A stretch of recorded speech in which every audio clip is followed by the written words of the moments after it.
Mother भी हमारी तरफ, फादर भी हमारी तरफ, लेकिन फूफा नाराज है ना। आइए फूफा जी। देखिए सवाल नहीं नाराज और इसकी बात नहीं, सवाल जो सवाल हो रहा है चर्चा का विषय, चिल्लाने का विषय नहीं है। सवाल है कृषि उत्पादन को आपने खोला है, इसमें कोई दो राय नहीं। भाई क्यों खोला आपने? कोयला भी आप अब अमेरिका से खरीदेंगे, कृषि उत्पादन भी अमेरिका से खरीदेंगे, तकनीकी भी आप अमेरिका से खरीदेंगे, और तो और सबसे बड़ी बात आपको महंगा तेल खरीदना पड़ेगा। 70-80 बिलियन डॉलर जो होता है बैरल, वो आप 60 रुपए में आपको रसिया देता था, अब 70-80 रुपए में 80 रुपए में आप खरीदेंगे, और $80 प्रति बैरल आप खरीदेंगे। एक दूसरा, जब वेनेजुला का तेल होता है ना वो हार्ड होता है, उसको एक मिनट मेरी बात, 80 बिलियन कितना है? कितना बिलियन डॉलर?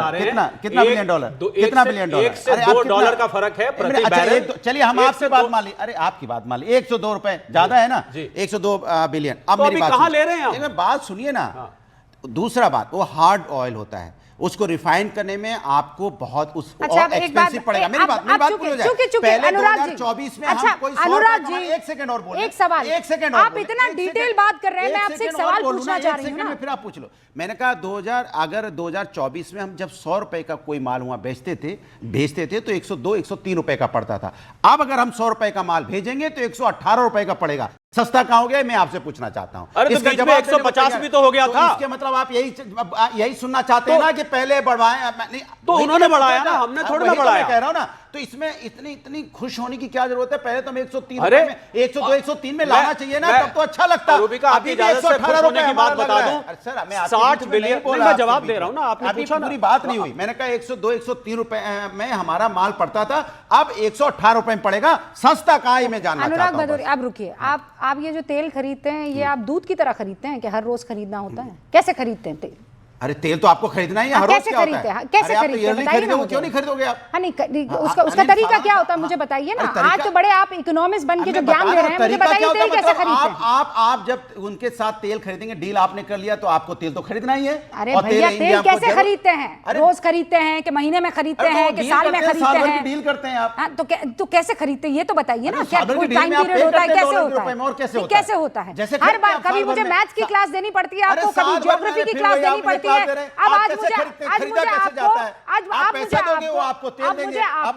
जियो पॉलिटिक्स की क्लास कैसे खरीदा जाता है और बताओ। सर देखिए, सबके टाइम फिक्स होते हैं, एक पर्टिकुलर अमाउंट तेल आप ले लेते हैं 22 फरवरी तक। अब आपको किसी तरह का, आप सुनिए, उस वक्त तक कितना पानी गंगा में बह जाएगा? Do you have any idea? अब आप कमाल की बात कर रहे हैं। मैं बता रहा हूं, जब पूरे वर्ल्ड में, जब पूरे यूरोप में, वर्ल्ड में 84 रुपए यहाँ पे क्या बैरल, पहले आप चाह रहे थे डील क्यों नहीं हो रही है? सुनिए मेरी बात, टैरिफ क्यों थोपा जा रहा है? टैरिफ वापस क्यों नहीं लिया जा रहा है? आज जब टैरिफ वापस ले लिया तो भी आप रो रहे हैं। अभी आपको 80 रुपए में पड़ेगा और आप मानने को नहीं तैयार है, तो ठीक है फिर हम तो अपनी बात कह रहे हैं। हम कह रहे हैं देखिए जो हुआ उस पे हम अपनी बात राय रख रहे हैं कि भाई हम उनकी चीजों को फ्री में। अच्छा मजेदार बात देखिए, अमेरिका हमारे यहाँ बेचेगा, उसमें जीरो टैक्स होगा। आवाज इनकी बात जीरो टैक्स होगा, अमेरिका बेचेगा जीरो। कैसे समझाया जाए? तुहिन जी टैरिफ कितना है? डिटेल में जरा बताइए, डिटेल में जरा बताइए इनको, मुझे बता दीजिए कि अनुराग जी आप यहाँ स्टूडियो में, इसका मतलब ये नहीं कि आप लगातार बोलते रहेंगे। अब आप चुप हो जाइए। I'm asking you to keep quiet now. Tariff लगेगा इंडिया में? I am asking you to keep quiet. Zero पे चर्चा होगी कि नहीं होगी? इनको स्क्रीन से हटाइए और पीयूष जी या तुहिन जी को लेकर आइए।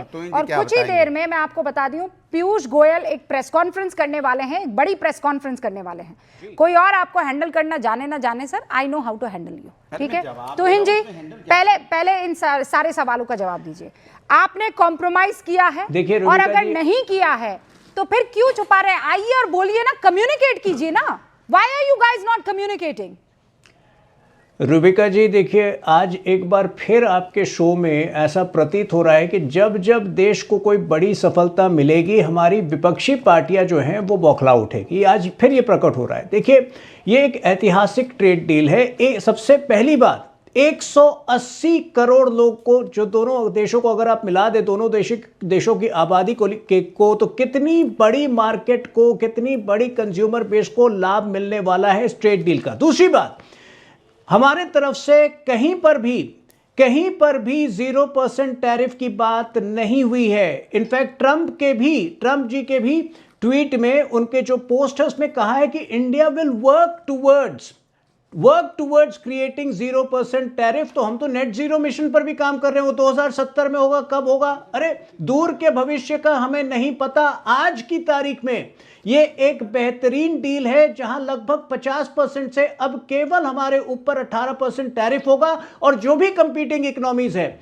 भले वो चाइना हो, वियतनाम हो, बांग्लादेश है, उन सब की तुलना में ये न्यूनतम स्तर पर है। जो बड़ी बात, तीसरी बात, देखिए पिछले 6 महीने में एक बार फिर कांग्रेस पार्टी ने अपने चरित्र का परिचय दिया था। जब कभी वो हगलो-मैसी के नाम पर मोदी जी का मजाक उड़ाते थे, तो कभी तरह तरह से डेड इकोनॉमी कहते थे। आज कांग्रेस पार्टी को बड़ा जवाब मिल गया है।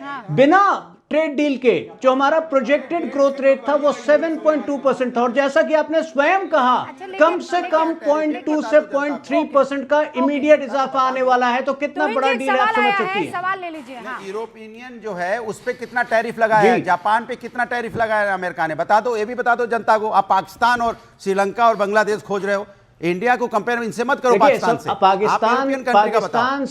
पाकिस्तान से भारत की तुलना करना आपकी मजबूरी होगी। आप ही कर रहे हो, मैं तो भारत को पाकिस्तान से तुलना करना आपकी मजबूरी होगी। पाकिस्तान से हम कभी दूर दूर तक अपनी तुलना ही नहीं करते। हम चाइना से कर रहे हैं। चाइना का टैरिफ 34, चाइना पर टैरिफ 34% है। यूरोपियन यूनियन बोल रहे हैं। वियतनाम से कर रहे हैं, किसी को कुछ नहीं आता है, जापान भी नहीं आता, यूरोपियन। वियतनाम से अच्छा बताइए, टैरिफ लगा, मैं जानना चाहता हूँ। 15% है, 15% हमारे पे 18% है, 15% है। इसका भी तुहिन जी जवाब दे देते लगे हाथ। पाकिस्तान में चले जाते हो। पहले रुकिए सर, अर्थशास्त्री और निखिल जैन अपनी बात कर दे, फिर अपन खूब डिबेट करेंगे, ठीक है? विजय सरदाना जी, मैं ये जो विपक्ष जिस चीज को बार बार मुद्दा बना रहा है, मैं कह रही हूँ विपक्ष है, नीतियों पर सवाल अगर विपक्ष नहीं उठाएगा तो डेमोक्रेसी का काम नहीं है फिर, ठीक है? डेमोक्रेटिक वे में आप कर सकते हैं, लेकिन जिस मुद्दे पर ये इस वक्त हंगामा हो रहा है वो कितना जायज, कितना मुफीद, मैं इस बात को समझना चाहती हूं। रिविका जी, आपको, सभी पैनलिस्ट और दर्शकों को मेरा प्रणाम। देखिए, विवाद तब होता है जब आधार नहीं होता। अब सवाल इस बात का है कि एक एक करके अगर आप टाइम दे तो मैं सारे सवालों के आंकड़ों सहित जवाब दूंगा ताकि विवाद ना रहे और देश की जनता को रास्ता दिखे कि हम क्या बहस कर रहे हैं, हम कंफ्यूजन कर रहे हैं या कन्विंस कर रहे हैं।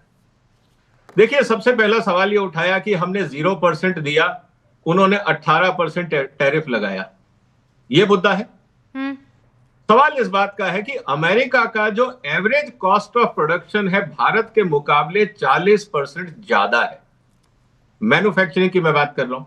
इसका मतलब अगर हम यहां पे एक शर्ट 100 रुपए की बनाते हैं, वो वहां पे 140 रुपए की बनाते हैं।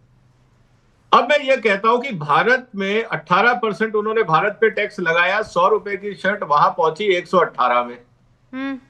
हमने दिया 0, उनके 140 की शर्ट भारत में 140 में ही पहुंची। हमने अपने ट्रेड को नुकसान तो नहीं किया, हम 40% सस्ते थे अपने बाजार में। ये बात प्रैक्टिकल है, ये लॉजिकल है। तो अगर हमने टैरिफ कंसेशन दे भी दिया है, आपको कोई नुकसान नहीं है क्योंकि उनका इनहेरेंट कॉस्ट ऑफ प्रोडक्शन ज्यादा है।